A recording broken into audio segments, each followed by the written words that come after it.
Yo, Big D back, and we're having a very bearific evening tonight. And no, it's not. And no, it's not bearific because of how cold it is outside. We're talking Rams Bears NFC Divisional Round with KenDaBearFan joining the Driving to the Top production and the Spunky Spectrum Sports YouTube page, where we are breaking down this game. And you know what?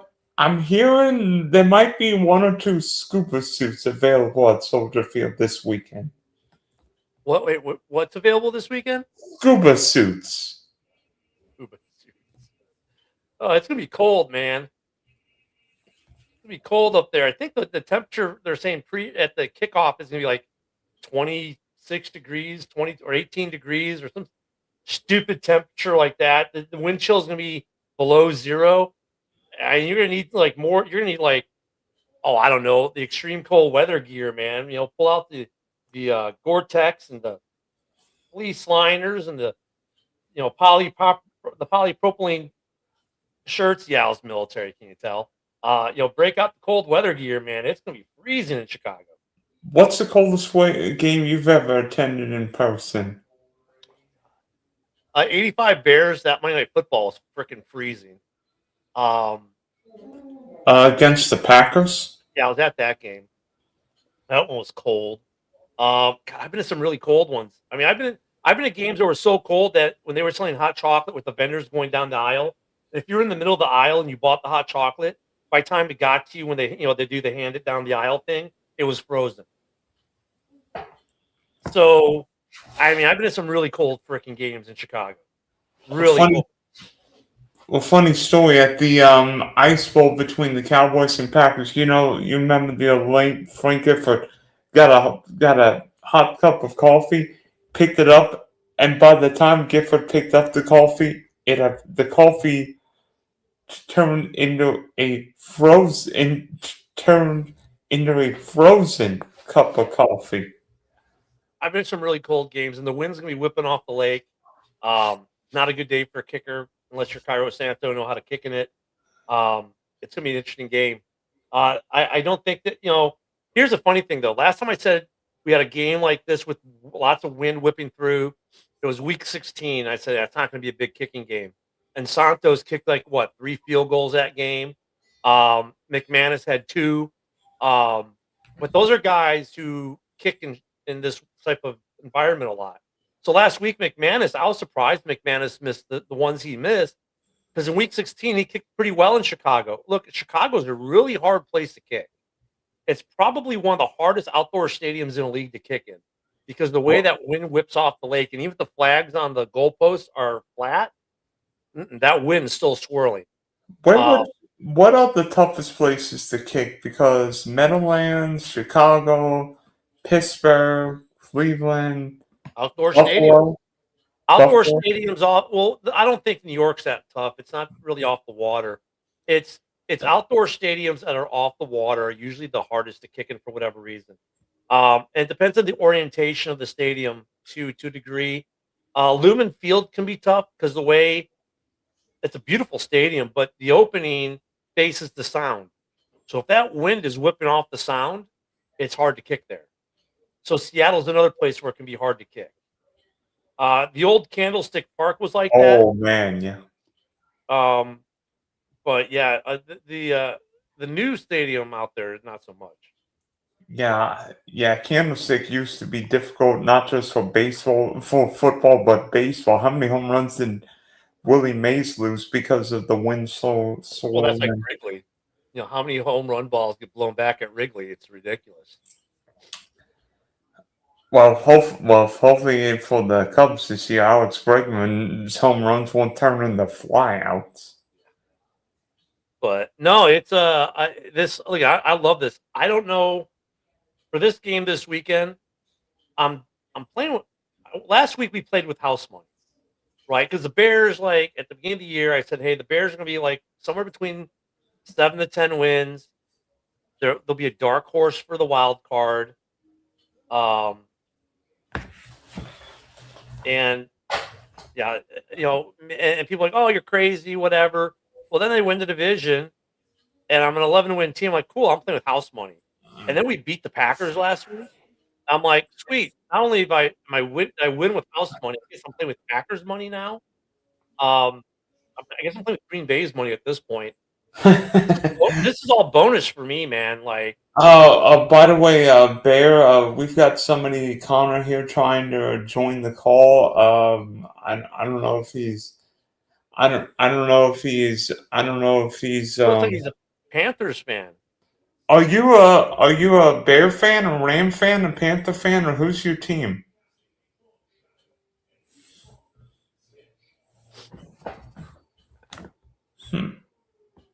But yeah, so I'm in bonus territory for this game. I'm loving it. Okay, Oh, he's a Panther fan. Oh, well, 20 years Yeah, ago, but dude, that was a good game. I watched that game, man. The Panthers gave the Rams everything, man. I mean, hey, Conan, Yeah. I mean, you kind of joined, man. We're talking with you.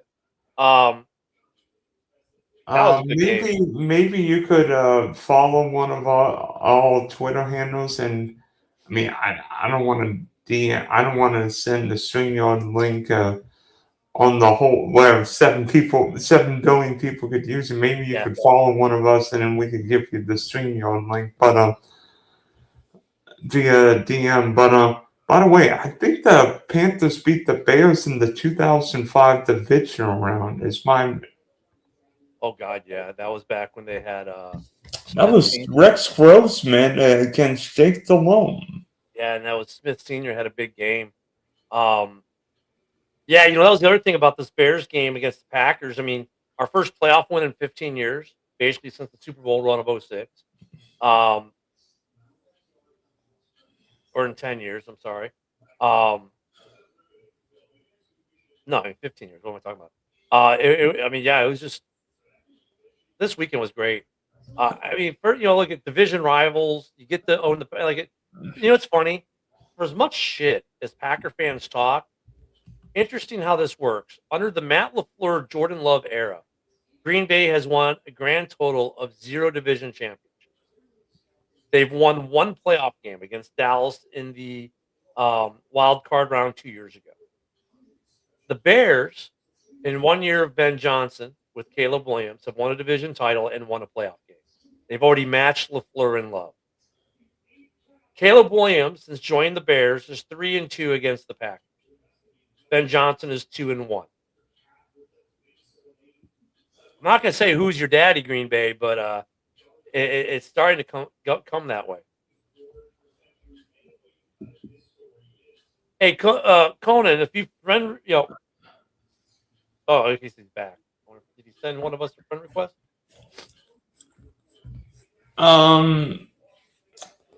By the way, the Bears and Panthers share some similarities, and we'll talk about them in a little bit. But Ken, how far does your Bears fandom go back?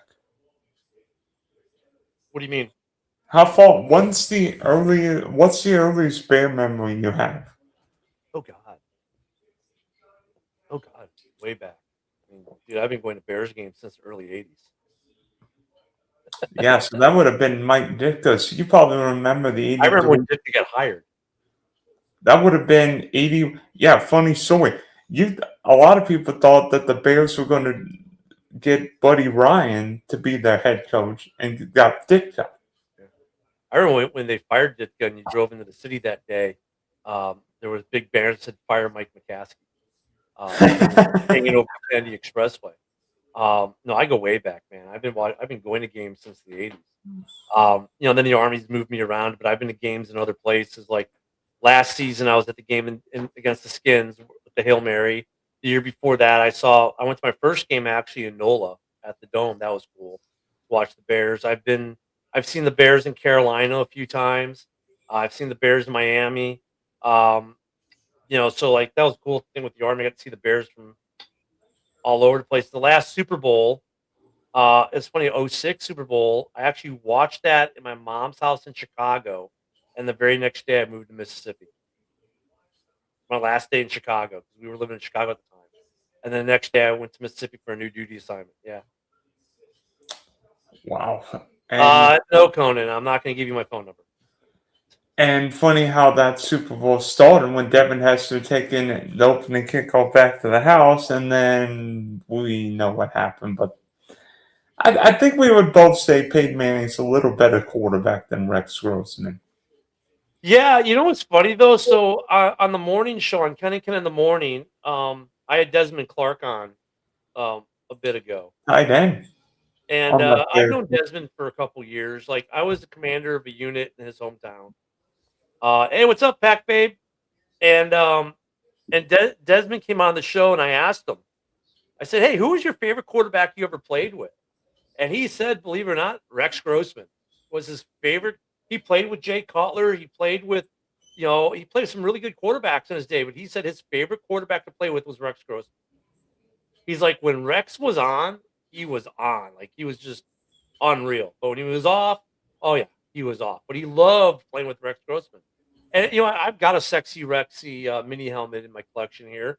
I liked Rex Grossman, but we watched Lovie Smith ruin Rex Grossman as a quarterback live on national TV during that Super Bowl. Because when Jones got hurt, and was it midway through the first quarter, Lovey abandoned the run game for the rest of the game. And the weather conditions were crap. The protection started to break down because the Bears didn't run. Lovey Smith completely just abandoned the run game, and it killed Rex Grossman's confidence from that point forward after that game. Seriously. Yeah, I mean, thinking back to that game, like what? Well, Cedric Benson. Well, both teams fumbled. I mean, Benson Bears fumbled. had no confidence in Benson. He was their number 2, who was drafted high.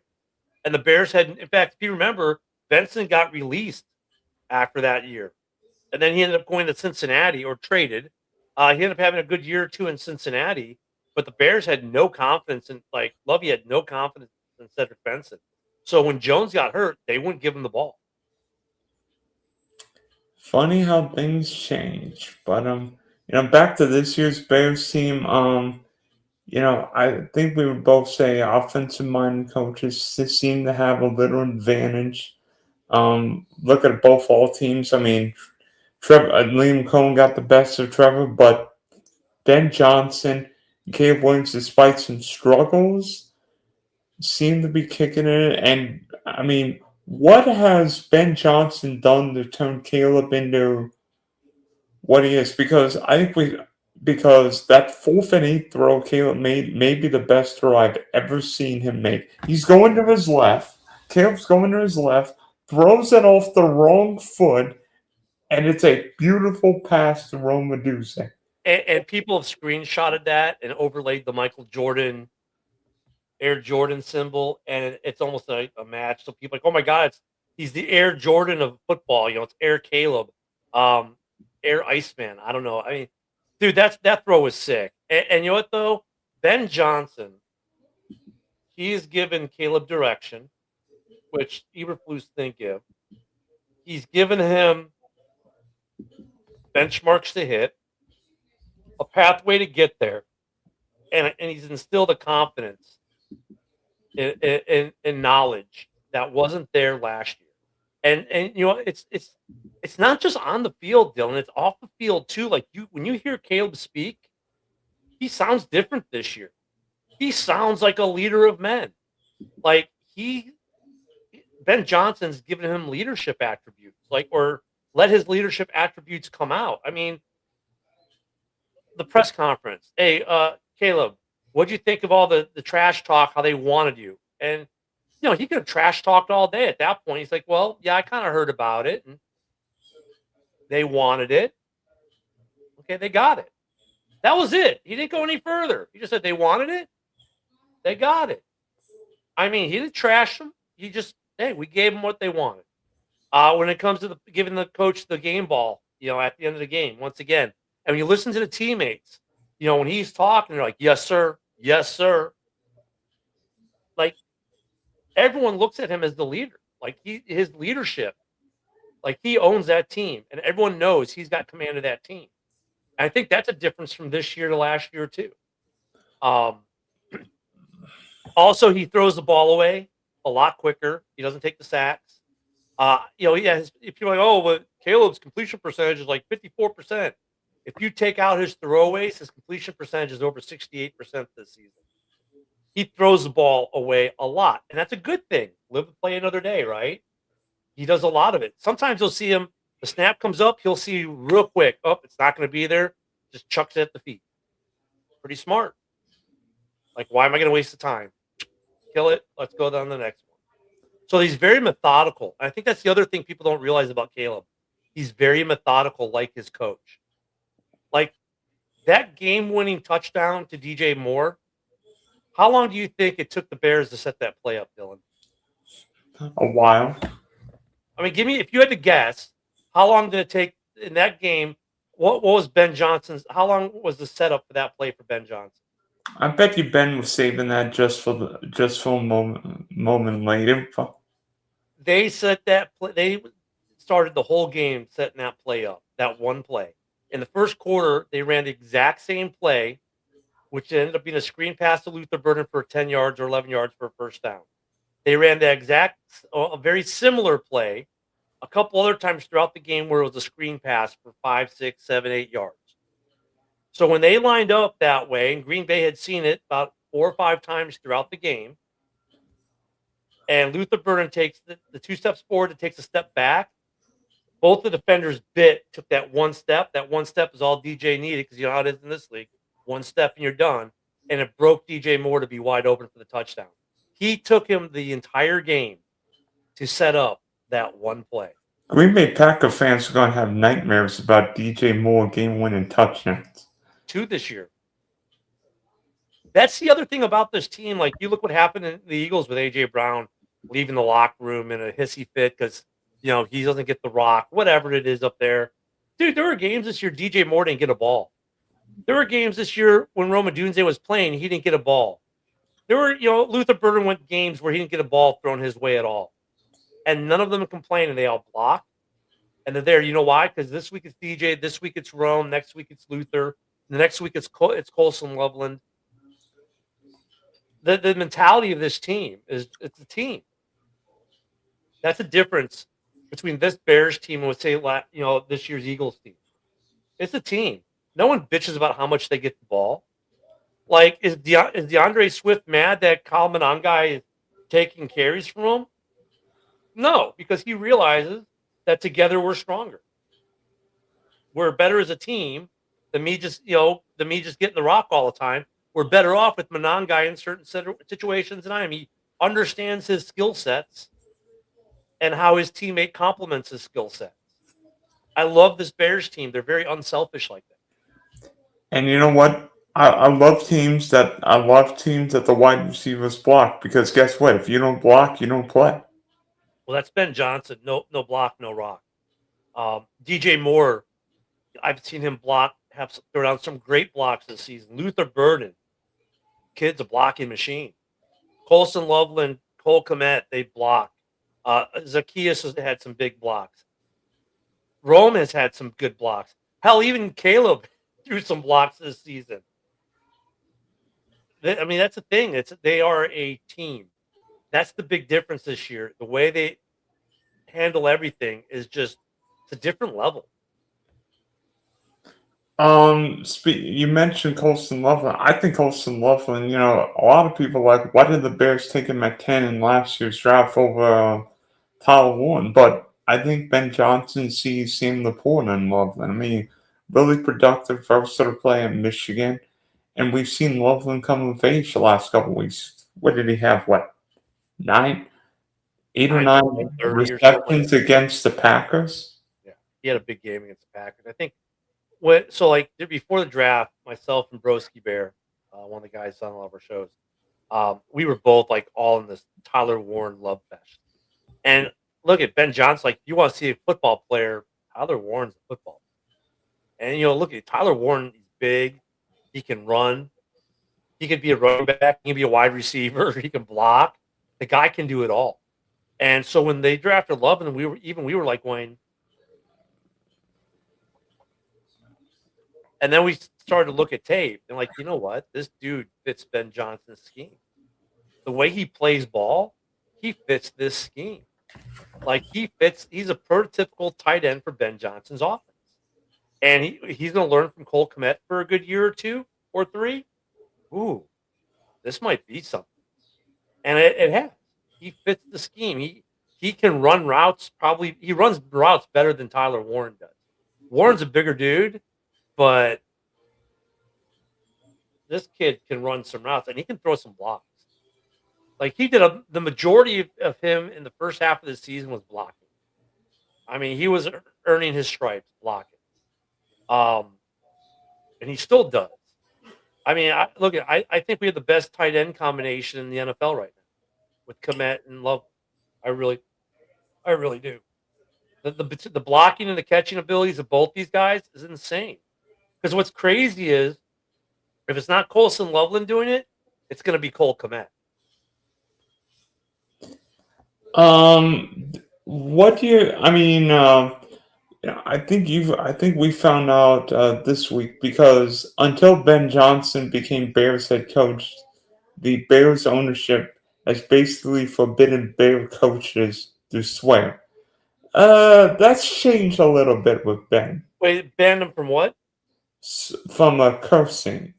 Oh, well, I mean, as a rule, and it goes back to Virginia. As a policy, they like to keep the cursing to a minimum, if none at all. So the post game, I mean, it's emotional, but if you listen to them for the most part, the Bears are pretty good about not cursing. But I think even Virginia McCaskey, rest in peace, would have had a smile on her face when Ben Johnson said what he said at the end of the game. And you know what? I think there should be a little spice. It should be a little spice. I mean, I remember Lovie Smith's first comment as Bear head coach. Number 1 goal, beat the Packers. Number 2 goal, win a Super Bowl. I mean, look, and then everyone's like, "Oh my God, it's a big deal." Green Bay feels disrespected, and after the next day in the press conference, Ben, do you want to take back what you said in the locker room and all this? And he's looking at him going, "Dude, this is a rivalry. I'm not supposed to like these guys. I don't like these guys. They're my rivals. No, I'm not going to take it back. These are my rivals. I should hate these guys. I could care less about Green Bay." So no, I mean, fuck Green Bay. As a Bears fan, I agree with them. Fuck those guys. Fuck Green Bay. I hope you don't win another football game the rest of your fucking life, Matt LaFleur. Fuck you. And Packer fans, but when your guy was doing the discount double check saying, "I fucking own you," you're like, "Ha, but he owns you, you stupid Bears fans." And now they're all, "Oh, our fragile Eagles are hurt because Ben Johnson said fuck the Packers." Dude, whatever. Packer fans are so freaking, they're crybabies. I mean, my God. Oh, we're upset because Ben Johnson said that. Whatever. You know what it is? They were the best of the worst for so long that now the rest of the division has caught up with them and have passed them. They don't know how to handle it. Think about it. How many Jordan Love, how many division championships do you have? None. 0.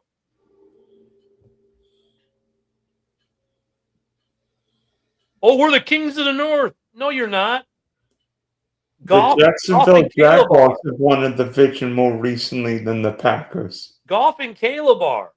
I mean, last year you were 3rd. This year you won 2nd place by a half a game. I mean, come on, man. I mean, and you know what? I think the Micah Parsons trade was a good deal for them. But, dude, they're going to lose their defensive coordinator to a head coaching gig this year, most likely. I think the Packers are starting on the downside. They might lose Romeo Doubs because we know Green Bay doesn't spend money on wide receivers. Hell, they drafted one in the first round. His first decent game of the year was in the playoffs. But Golden was a ghost all year. Yeah, Green Bay. There's a bunch of crybabies at this point. Oh, you didn't beat us. We choked. Caleb had to make some plays, man. It's not like you handed it to him on a silver platter. Like, oh, well, I guess he kind of did some stuff. You guess?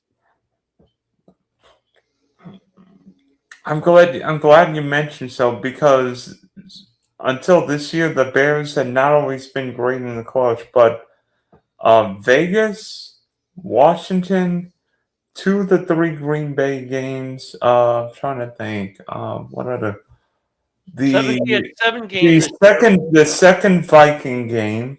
Yeah. But Uh, he did it last year too, though. He did it against the Vikings last year. He did it against Green Bay last year. I mean, he had a couple fourth quarter comebacks even last year. We started to see this last year from Caleb, right? So once again, though, that's another difference though with this year's team and last year's team is that I swear, they joked a couple weeks ago on the broadcast. Whoever's calling the Bears game, the Bears are going down at a half, down 10. Up, got them right where we want them. And I swear that's the mentality because these guys believe that they can win any game in the second half. Like no one, there's no game they can't win. They play the full 60, and we are going to come back and we are going to beat you. And they've done it 7 times now. There were 2 times they failed, so they have a 7-2 record in these comebacks. And the 2 that they failed were the Green Bay game, where if the ball maybe got an extra foot on it, that was a touchdown. The Bears win, and then the San Francisco game. Same thing. Both those games where they lost, the ball's in Caleb's hand. The one was the Green Bay game ended up being a bad interception because he didn't lead Kmet enough. And then the other one, the ball fell about a foot. He dirted it about a foot short. But, falling backwards, trying to launch it into the end zone. I mean, dude, he was almost 9 for 9. It's just the mentality of this Bears team. I mean, and sometimes with these great quarterbacks, I mean, the first half is where the coaches have their schemes. Second half's backyard football. That's what made John Elway great. It's like, how do you stop this guy when the defense is well, it's gassed? the adjustments. Like look at the touchdown play. Like I said, Ben Johnson started to set that play up in the first quarter. And if you think about it tactically, you go into lead at half. What kind of adjustments are you making on their defense? None. You're winning the game by 2 scores or 3 scores. What kind of adjustments are you making? I mean, None. what kind of adjustments can you really make? But if you're down, you can make all kinds of adjustments. And now they have to adjust to your adjustments on the fly, which is much harder. So, I mean, if you think about it, tactically, maybe it's kind of where the Bears sit. Now, I don't think you can do it consistently like they have and continue that success over years. At some point, you got to have a complete game. Will it happen against this Rams team? I don't know, but this Rams team is so beatable. Their defense isn't exactly stellar. I mean, Matthew Stafford's great, but he's got a hurt hand. We know about playing against good receiving duos. We do it against Minnesota. We do it against Detroit. Green Bay, while they don't have a single guy, like, oh, he's a superstar, they got a bunch of capable guys. Their running game doesn't scare me. The running game's adequate, not as good as the Bears. The Bears can win this game, but yet, once again, the Bears are the underdog this week. We've been the underdog every week this year except for 2. If you bet on the Bears this year every week, you are a very rich man. Because Vegas hates the Bears. Well, heading into this weekend, obviously Rams Bears divisional game. First time that these two have seen each other since what? I think it was week 3 or week 4 last year where the Bears beat up the Rams, but 24-18. Obviously, different coaching staff for the Bears. I don't think Puka or Cooper Cup played in that game, but the quarterbacks did. And Caleb threw for 157 and a touchdown. Stafford wasn't great, but how much can you take away from that week 4 game last year? Well, like you said, I think the big difference is different coaches. But Ben Johnson has played some big games against the Rams in the playoffs, with the Lions. So he's got some more takeaways than the Bears did in general. So some of this coaching staff has seen the Rams quite a bit. Um, so there's a little bit of advantage there in that way. The Bears in general are familiar with Matthew Stafford because of all his time he spent in Detroit. But I mean, I I would almost have to give the advantage a little bit to Ben Johnson over on this one on the coaching department as far as familiarity. Because while McVay may know some of what Ben did in Detroit offensively, the defensive side for Chicago is completely different this year than last year. Um, and Ben has changed offensively too, to a degree. So I mean, as far as Caleb and Matthew, I think they both have about the same amount of institutional knowledge internally with the way these teams are. I mean, it's going to come down to look. This is going to be a very windy day. Normally, I would say this wind won't affect Matthew or Caleb, but if depending on Stafford's hand, it could affect his throwing a little bit if he can't put as much on it as he normally does because of the injury. The running game is going to be paramount. There's an advantage to the Bears there. Tactically, I think both these coaches are great tacticians. They both will take a whole game to set up a play. The bag of tricks, I give to Ben. He's got a deeper bag of tricks. They both had good close games with good film to see for this game. And the Bears are a little bit harder to figure out. Because the Bears can come out like they did against San Francisco and, march the field on. I mean, it's going to be interesting. And here's an interesting X factor in the game. And you saw this firsthand when the Packers played the Bears last weekend. We all love Sean McVay, Matt LaFleur, and Kyle Shanahan.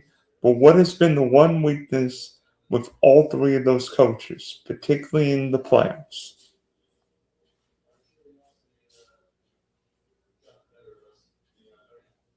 Special teams. Yeah, but I mean, look, there's been a lot of discussion we've been talking about on my morning show with that. Green Bay. They're like, oh, fired a special teams coach. I'm like, how long has he been there? They go, oh my God, he's been there forever. We don't know how long. I mean, if you look at the Rams, they gave up a punt return to the Seahawks in week 16. But look, like Hightower's been in Chicago. This is his third head coach in Chicago, Hightower.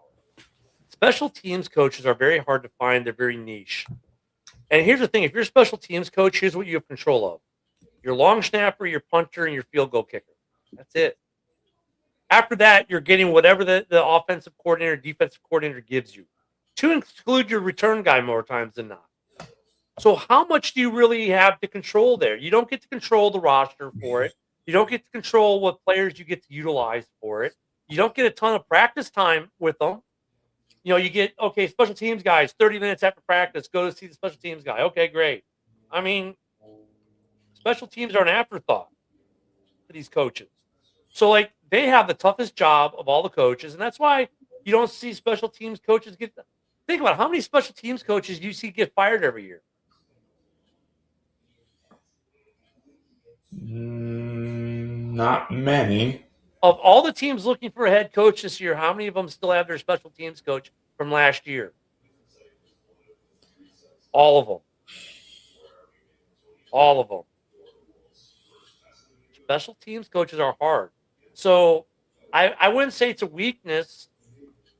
I think sometimes you get lucky with depth with your roster for your gunners. And, of course, with the new kickoff rule, it's changed it too.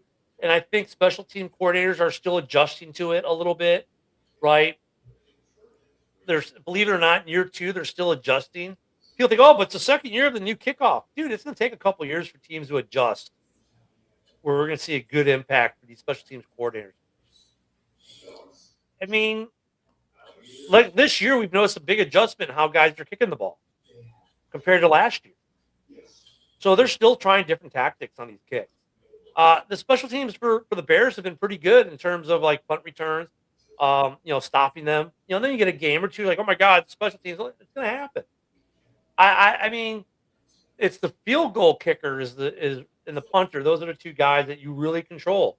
And you know what's funny? Our field goal kicker our punter has touched the ball the least amount of any Chicago Bears punter in history this year. That's a good thing. It is.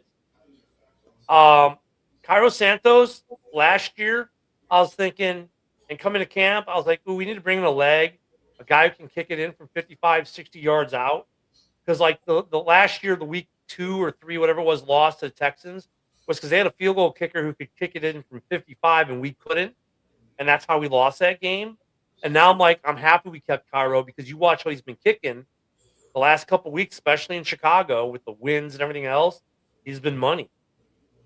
So, I mean, I don't know. Special teams will play a point, but you can't really blame the coordinators as much because they don't really get much to work with. Okay, now more to the game breakdown. Rams offense against the Bear defense. We know the Rams offense is great. Stafford could win the MVP. Puka neck and neck with JSN, best wide receiver in the game. Devontae Adams, you guys are used to Adams from his days in Green Bay. Con Williams might not be the sexiest running back, but Colin gets touchdowns. But Colin gets a touchdown a week. Rams run that 3 tight end scheme better than anyone. I think Terrence Ferguson should be back this weekend. How do the Bears stop the Rams on Sunday night? Look at the Bears have the best defense in the league with generating turnovers. That helps.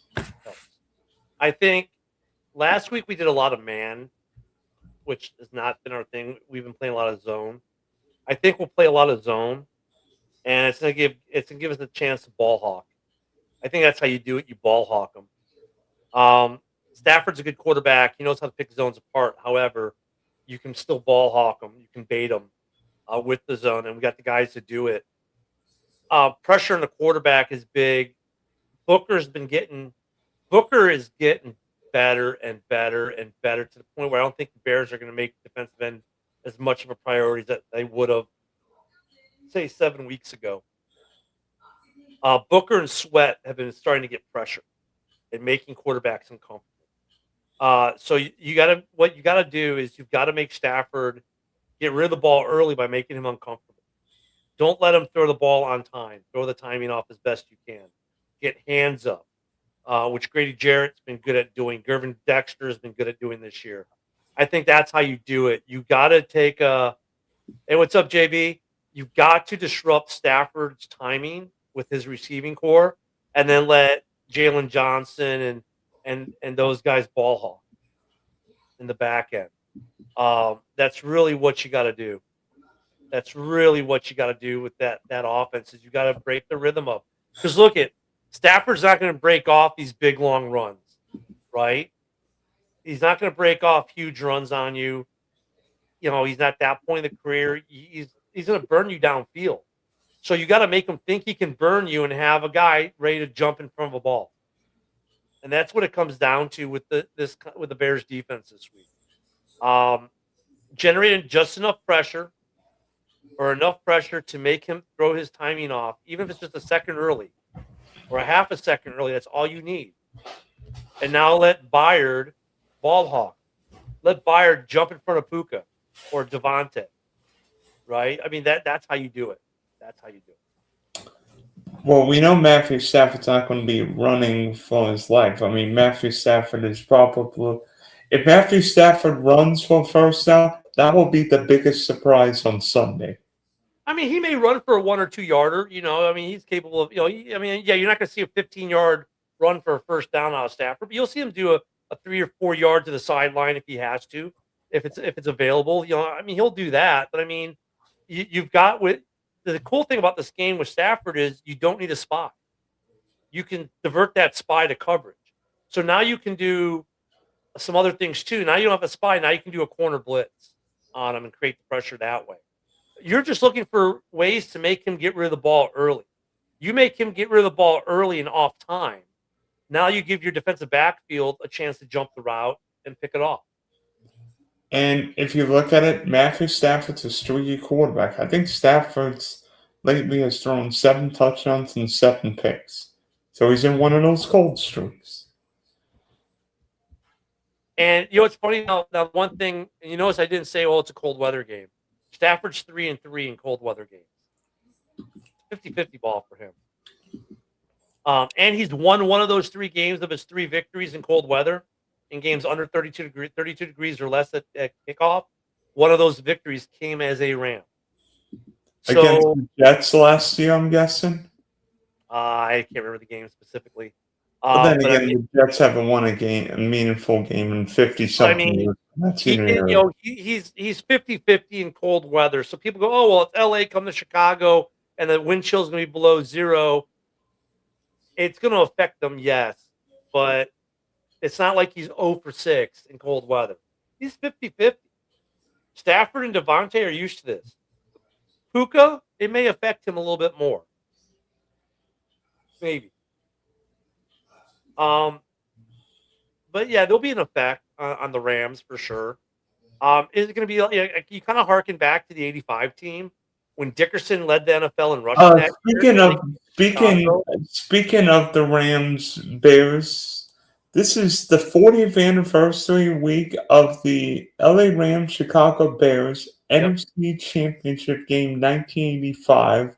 Yep. And if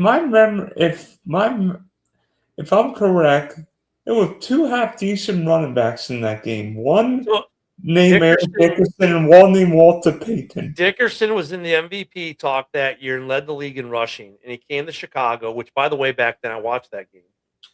Soldier Field was AstroTurf back then. And I have been on that AstroTurf on that field. And it was literally the old school turf that was like a thin carpet over concrete. Well, there was like a little rubber pad underneath it. And that's what they played on. And the game temperatures were like not as cold as what they're going to be this weekend, but it was freaking freezing. And Dickerson did nothing in that game. It is ironic. It hasn't been lost on me. This is the 40th anniversary, and it just so happens on the same weekend, the Bears and the Rams are playing again, kind of thing. And it hasn't been lost on me the 20-year effect. Bears go Super Bowl every 20 years, 85, 06. 20 years later, could this be the year? There is this 20-year thing with the Bears. I don't know if it's, what's up with it, but there's a lot of synergies with this game, which speak well for the Bears. Yeah, and in that game, of course, that was the year of the Bears 46 defense. Do you know how many points the Rams scored in that game? Was it 0? The Bears won 24-0. Yeah. So I think Eric Dickerson got more fumbles in the game than the Rams scored points. Yeah, it's not going to be anything like that. It'd be great if it was that again, but it's not going to be that. But this will be a good game. The Bears, I think, will win this game, and we'll move on to probably Seattle. I like it to be San Francisco coming to Chicago for an NFC Championship game, but I really don't care. I just want to get there. At this point, like I said, I'm done even with house money. I'm playing other people's money. So if the Bears win, I'm the happiest man on the planet. If they lose, I'm like bummed out, but still happy because what a great year this has been. What a ride it's been this year. But I think the Bears are going to extend it another week. I think we beat the Rams this week. And now offensively, how do the Bears keep from having another fourth quarter comeback? I mean, how do the Bears get off to a better start? They're going to pound the rock. We got the best running offense in the league right now. You're going to see a lot of DeAndre Swift and Kyle Benangai. They're going to pound the rock. Caleb will throw. They'll do a lot of play action. Look at Caleb. It's like, here's a hard thing. There are so many weapons in Chicago at Caleb's disposal. They got the most efficient route runner in football. Luther Burden III is the third receiver on this team. Then you got DJ, and you got Rome, and you even got Duvernay, who is more of a kickoff guy, but he comes up at times with the right. Right place, right time. Zacchaeus. Yeah, Zacchaeus. I mean, they're deep. You got tight ends. Even our third tight end comes up with some big catches. But you got two of the best tight ends in the league. I mean, they're weapons all over the place. Yes, we have a different left tackle starting with Trapio going out. Oh, but wait, it's the guy who started like 5 or 6 games this year already. And we just activated the guy who started the season at left tackle will be his backup. If there was anywhere the Bears were going to get hurt at on the offensive line and have an injury, left tackle was the one place where we were deep, and that's where the injury happened. So Bears are okay there. I mean, in fact, the Bears running game turned around when the Canadian Eagle there took over at left tackle. That's when the Bears running game got good. When Theo Benedict took over left tackle, that's when the Bears running game started to get good. So, do you worry about the Bears missing DJ Edwards in this game? No, because his replacement was the NFC Defensive Player of the Week in what, week 16, week 17? No, I'm not.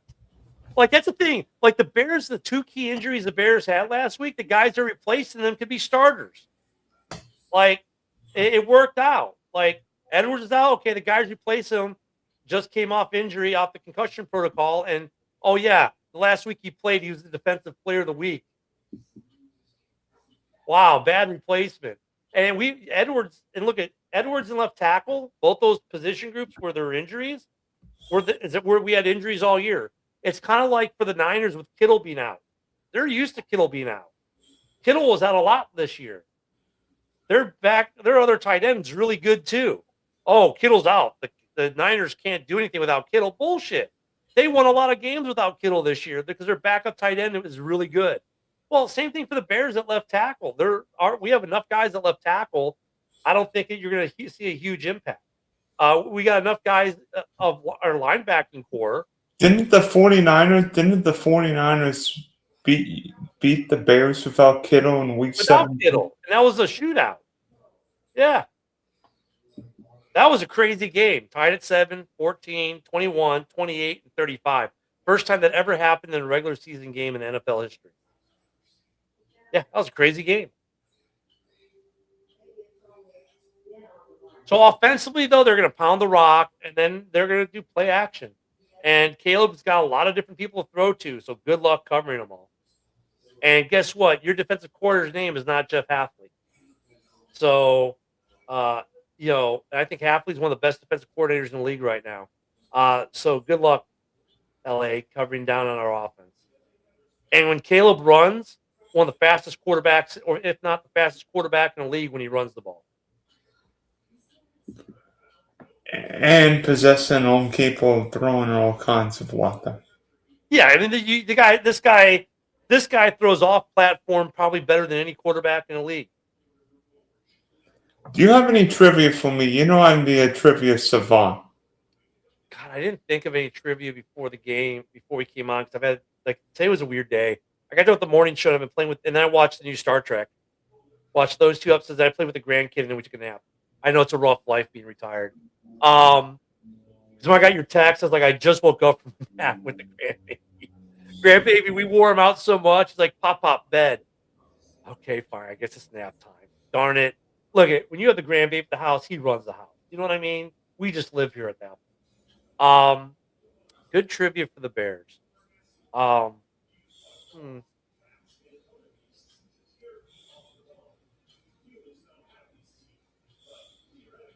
Do you know how far the Bears got last time they were the 2 seed? That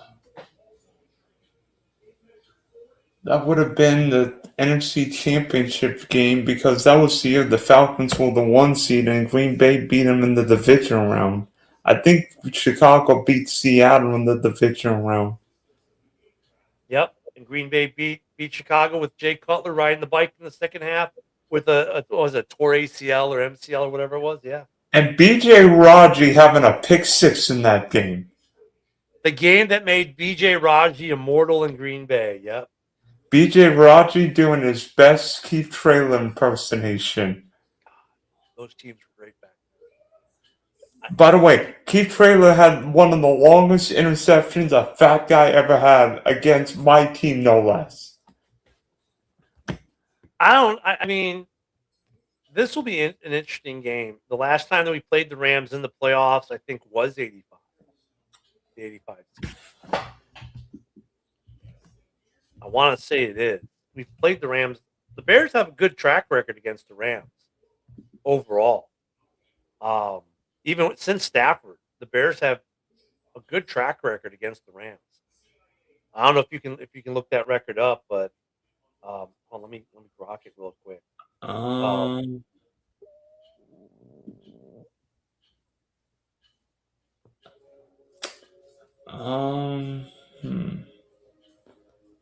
Chicago leads the all-time series 55, 39, and 3.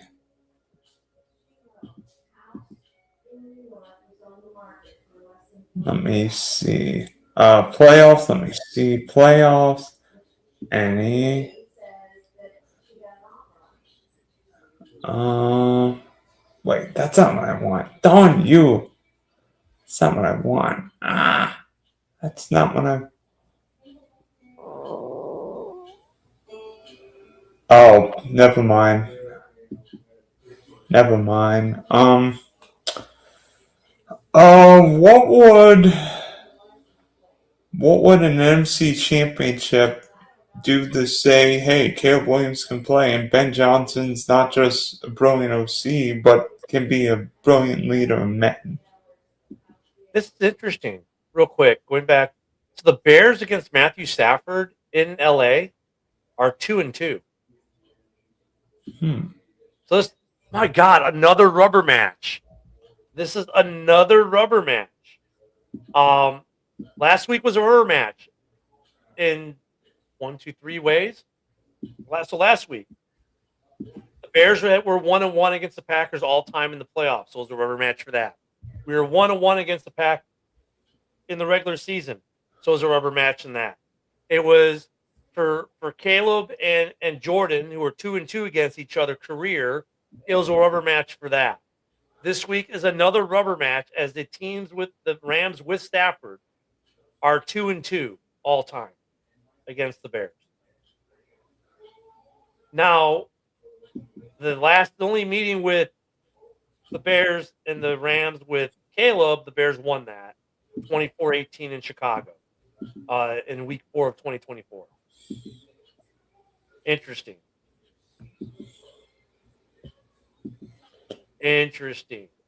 So now you were saying though, what now if the Bears go to the NFC Championship game? What now?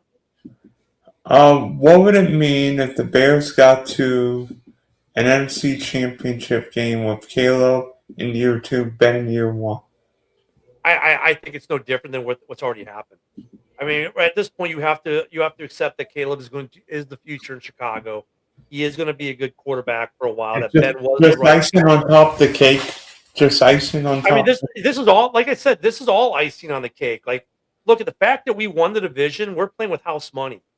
Because if you would have talked to Bears fans, most of us, and you talked, I mean, obviously we talked before the season. And look, before the season, I was like, we'll win 7 to 10 games and we'll be a wild, I think we could be a dark horse to get into the playoffs. And a lot of people thought, oh, Ken, you're crazy, you're stupid, you're delusional if you think the Bears are even going to be considered a dark horse for the playoffs. Well, guess what, people? We won the NFC North. At that point, I'm playing with house money from here on out. And then we got Green Bay last week. Sorry, Yoli. She's in the comments. Sorry, Yoli. And we beat you in the playoffs. So we've already got a playoff. They've already got a playoff win. In his first playoff game as a head coach, and his first playoff game as a Bear, Caleb and Ben got a W. They're ahead of the power curve.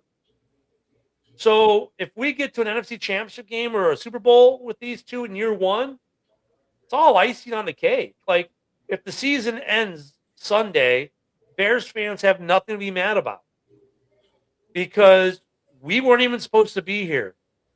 If you asked anyone before the season started, we start out 0-2 and Bears fans like, oh, this team, oh my goodness, this, that, and the other. And then we turned it around and look what we've done. And Ben Johnson has been saying stuff that's, hey, we're going to play our best football in December, and we did. Hey, we're going to get better at this, and we did. Hey, we're going to integrate the playbook slowly, and they've done that. Everything they said they're going to be doing, they've done. So if you're a fan of another team, you're Vegas, you're a Bears fan, whatever, look at this team and go, when they say they're going to do something, they go and they do their best to do it, and they've been doing it. You're seeing the growth, and they're not done growing yet. That's the scary piece. This Caleb Ben Johnson relationship, if you look at the way they handle the media and everything, oh my God, they are going to be a problem for the NFC North and the NFC in general for years to come. And the scary thing is, if Caleb ever, I don't know if Caleb's going to ever lead the league in passer rating or completion percentage, but if Caleb and Ben get going a little like Liam Cohen and Trevor, look out. Oh, even better than those two guys. I mean, dude, I think Caleb is the last in the league in completion percentage, but yet he has so many other statistical categories. He's killing people, and the Bears are winning games. So think of it that way. If they get his completion percentage up, which means probably less throwaways than what he's doing now, they're murdering people. And they're already killing people with what they're doing now. Does this Bear offense remind you of an offense in particular, whether it be current or past? Detroit's last couple years, because it's the dual-headed monster, but it's better than Detroit's in the terms of, while Detroit had St. Brown and Laporta, the Bears have a deeper cast at wide receiver and tight end. But it's the same basic formula: two-headed monster in the running back game and a good receiver. So the Bears have good receivers, and instead of having a good tight end, they have good tight end. So it does remind me some of what he did in Detroit, which makes sense because that's where he was the OC. But dude, this team, it's weird for Chicago because we're used to being a defensive-minded team. Monsters of the And the Bears have graduated to the 21st century. Now it's all about the offense. This offense is going to put up points like this year. They already broke all kinds of records for points put up for Bears teams and rankings, and it's going to get even better. This team next year could be the number one ranked offense in the NFL. That's interesting. Dude, they're all under contract. Everyone's coming back. Like they have nobody that they owe a contract. Maybe if the Lions got Mike McDaniel, one of these really good offensive coordinators. The Bears have the best offensive line in the NFC right now, or top two, top three. Everyone's under contract. They're getting everyone back. They're only going to get better. The playbook is going to get more diverse. They're going to be a really hard team to play defense against next year, especially as Caleb gets better, and he's still getting better. That's the scary thing. We're still seeing Caleb improve from week to week. He's not done improving. All this bonus time is making him better. Dare I say he's going to be like Patrick Mahomes in terms of the Bears are going to run off and go on a big run? They could. I think Caleb is that good. Who would you rather see if the Bears beat the Rams on Sunday night? Who would you rather see the Bears play in the NFC Championship game? I would love it to be the 49ers just because I think it's great for the NFL. Bears, Niners, rematch in Chicago, right? Rematch from week 17. It'd be a good rematch.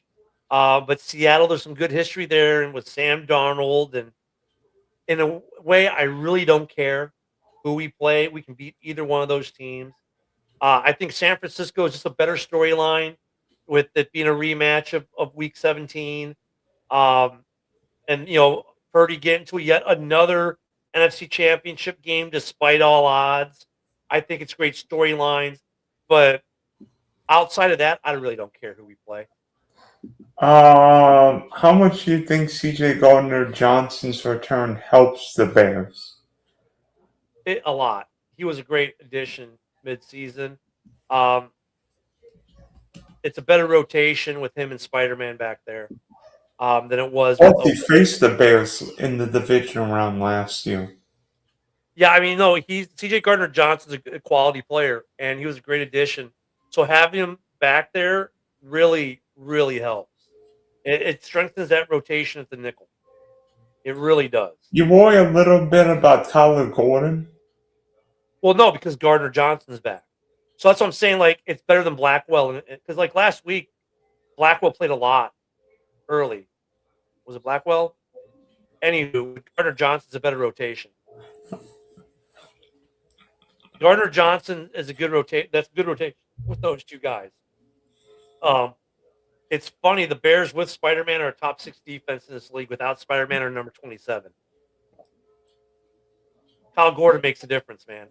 So I think having Kyle Gordon back with Gardner-Johnson, that's a great combination where now you can rotate them and keep people fresh. And Gardner-Johnson, I mean, he's come up with some big plays already as a Bear. So I think that's huge that he's available for the Bears. And I think just having that veteran leadership was still a relatively inexperienced Bear team. Yeah, he won a Super Bowl. And from all accounts, he's been great in the locker room too. So I mean, yeah, he's a good guy to have there. You know what's amazing, Dylan? This was DJ Moore's first ever winning season.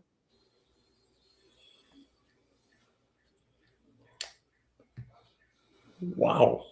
Yeah. Is that crazy? He never had a winning season in college, never had a winning season in a pro. This is the first year he's ever been on a team with a winning record. Shows how much a head coach can turn around everything. Yeah. I mean, if anyone would have said before the season started, there'd be 3 NFC West teams and then an NFC North team, I bet you most people would have said Lions or Packers. And they would have said, really, 3 from the West? Okay, I can see the Rams, but really, Seattle and San Francisco? Are you sure? And then the NFC North team not being Green Bay or Detroit. Right. Yep.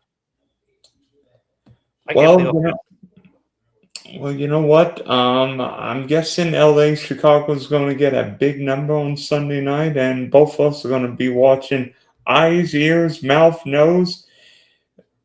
Might be a little cold at Soldier Field, but there'll be plenty of hot chocolate and plenty of warm beer.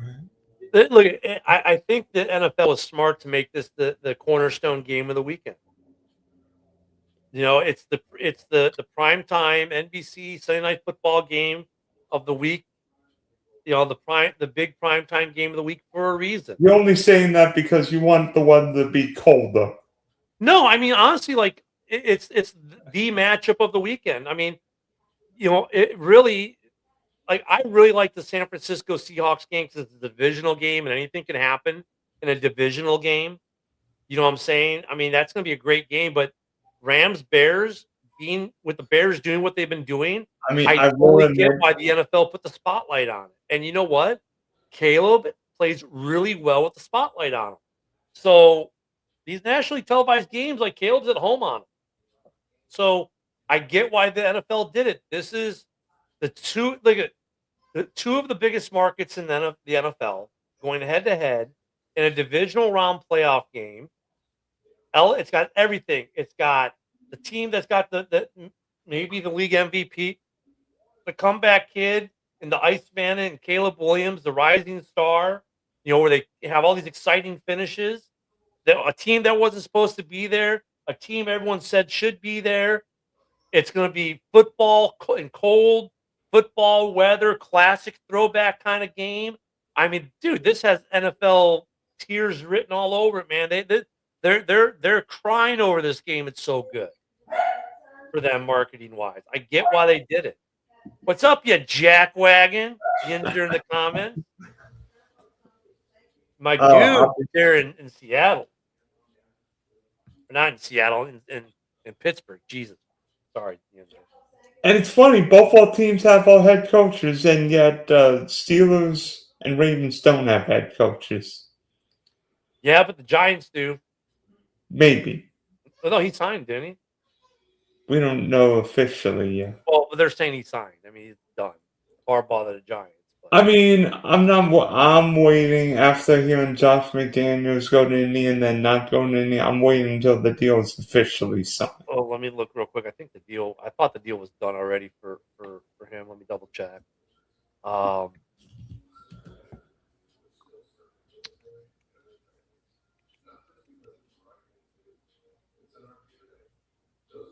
I don't know if it's done or not. I thought it was done. Ooh, J.J. Watt calls out the Steelers. Interesting. No, it's done.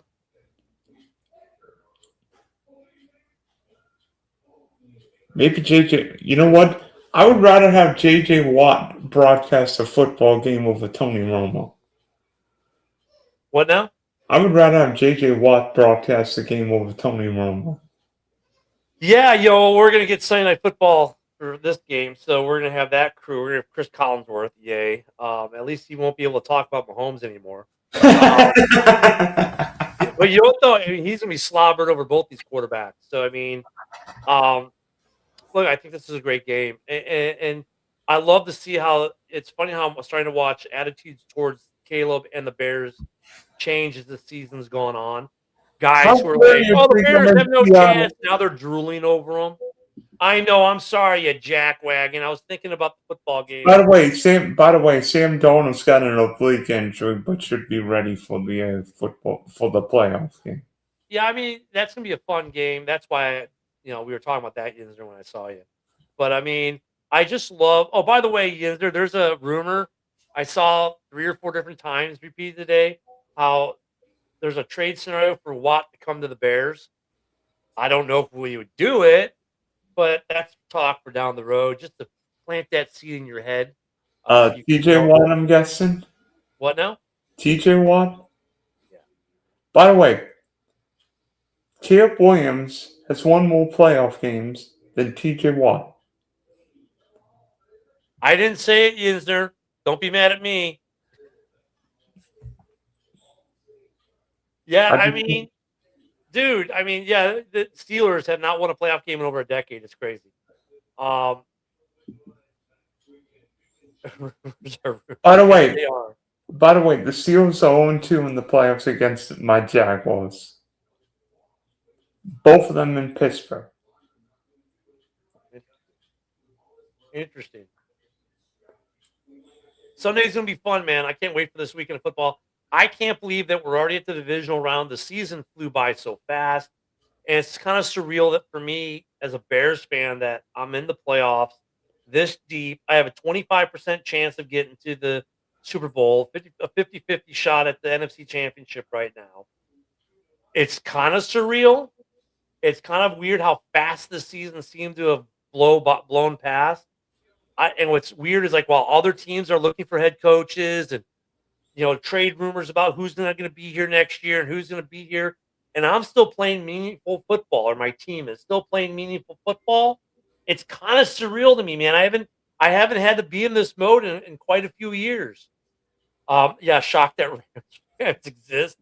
I mean, well, if the Rams got to host a NFC Championship game, that would be about 80% Niner fans in LA. But yeah, it would be. If the Bears, if this game was in LA, there'd be more Bears fans there than Rams fans. I mean, that's the way it goes. it'd be a lot warmer.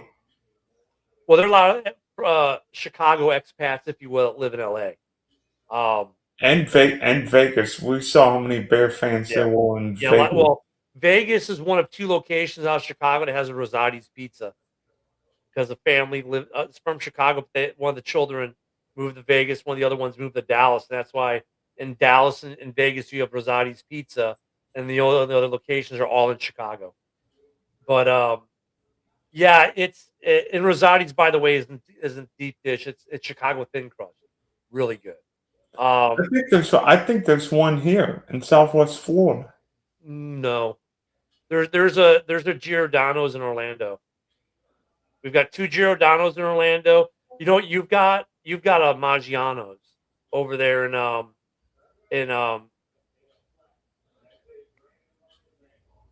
the shopping center there across St. John's. St. John's Town Center has a Maggiano's, which is a Chicago-based restaurant. You're making me hungry now. And the cool thing about Maggiano's, in order to become a general manager at any of the restaurants anywhere in the country, you've had to have been a manager at a Chicago store. But there's a Maggiano's in St. John's Town Center. You used to go there all the time. Well, I didn't think we talked about pizza tonight, but you know what? Well, yeah, but you can't get pizza at Maggiano's. It's just an Italian place. Get mom's spaghetti. Mom's lasagna is really good there.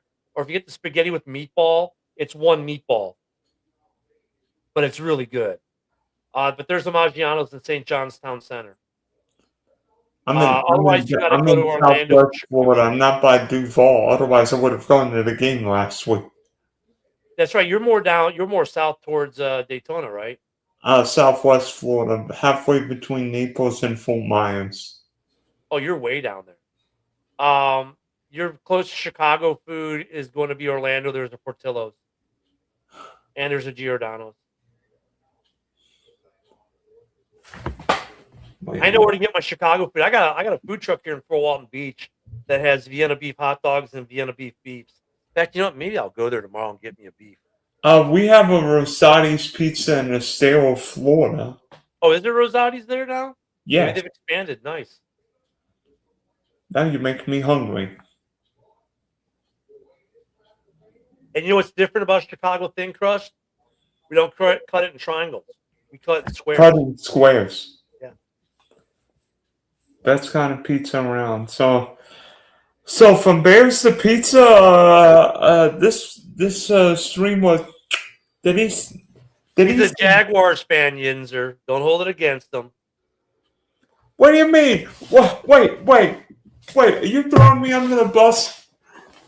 Yinzer can't out if you're a Rams or Jags fan. Yinzer, we're just talking about the Bears-Rams game, but he's a little Jags fan. And his team, he's got the Jaguars thing behind him. Jack Wagon, open your eyes. For those, I know you don't know him. You don't know Yinzer. He's a regular with our shows. He comes in. Look at Yinzer. Now you got this. Now he's gonna go pull stuff off the wall to show you. Can't you see my picture in the background? Yeah, Dylan's a Jags. Yeah. And you know what? I think we had a great season too. I mean, I didn't think we'd end up hosting a playoff game. Unfortunately, we ended up facing Hercules himself. But I got some Chick-fil-A. You know, I live in the South. All right, I'll let you eat your Chick-fil-A, Ken. Thanks for hopping on, and brother, anytime. Let me see. It was